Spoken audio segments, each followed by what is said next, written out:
So my interest in cinema initially, even though I came through the art house, was very quickly, how do they make this stuff? Now I came back and said, why do they make that? Of course, that was a political thing, happened a little bit later, but it's just initially why, and then initially how.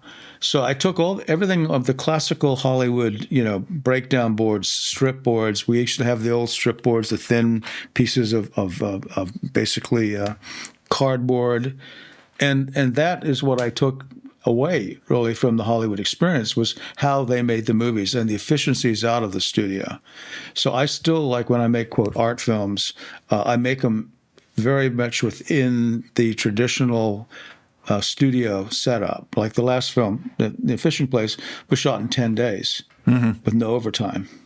And that was only possible because basically I did everything the old-fashioned way. Yeah. I didn't have the strip board. Now it's computerized, but breaking it down, the assistant director breakdown, doing it within meal penalties. Even though we weren't union, I still use the Hollywood or studio system to understand how I can efficiently make an art film, because I've been through too many death marches in, quote, art cinema, right, where you're out there until 3 a.m. and no proper turnaround time, and it's just like you're doing it for the art, and essentially the actors and the crew end up being exploited beyond belief, and the hours are impossible.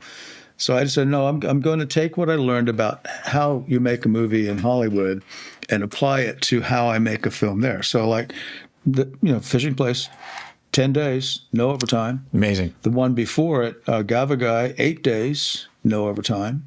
The one before that, Inside Out, shot in 9 days with overtime. I have to be honest there. Okay. And then You're allowed. The one before, I'm allowed.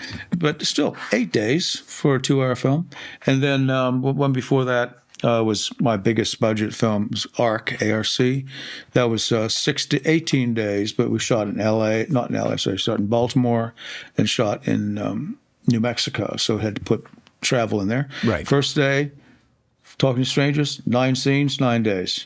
So if I hadn't sort of had the poverty of starting off within a studio system with an art house mentality, I would have never had the efficiencies to do what I want to do. And the other thing is technology. I mean, the lust for the 35 millimeter camera was just overwhelming. And then the cranes. Cranes were always, to me, the epitome of what Hollywood did. And back to Universal, of course, they had the greatest crane in the world. They had the big crane, the crane that did Broadway, the crane that did, what was the one after that, All Quiet on the Western Front. Mm-hmm. They had, the studios had the equipment, right? And then eventually I was able to sort of rent some of that stuff, and we got way back when we were renting from F&B Seco. So we sort of gradually got our hands on the tools. And when that happened, it was the second part, okay? You need a professional tool to make a professional image.